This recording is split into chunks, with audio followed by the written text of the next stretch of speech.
ते आहे veterinary science, पशुवैद्यकीय अधिकारी. तर किमान याच्या पुढे थोडा अजून विचार केला तर ऍक्सिडेंट झाला, ऍक्सिडेंट झाल्यानंतर हातपाय मोडला, ऑर्थो, एमबीबीएस नंतर एमएस ऑर्थो, ते आपलं जोडणार. त्यानंतर आपली हालचाल पूर्ववत व्हावी यासाठी अजून एक जण आपली थोडी हाडांची हालचाल, मसलची हालचाल करून घेतो, त्यांना म्हणतो आपण फिजिओथेरपी, ते पण डॉक्टर. तशी 6 ते 7 कोर्सेस याच्यातून मेडिकलची आहेत. हे पहिले आपण कृपा करून लक्षात घ्या.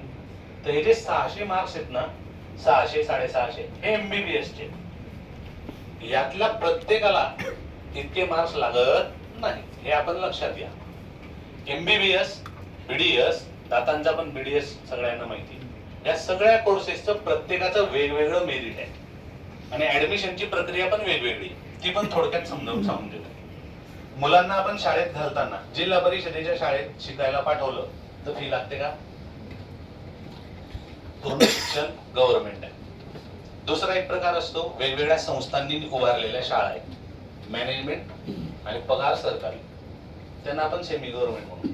नियंत्रण थोडं संस्थेचं आहे, बाकी नियम सरकारचे. तिसरा प्रकार आहे, आपल्याला अधिक भारी एज्युकेशन घ्यायचं असतं मुलांचं, म्हणून मग आपण त्यांना जागतिक चढाओढीमध्ये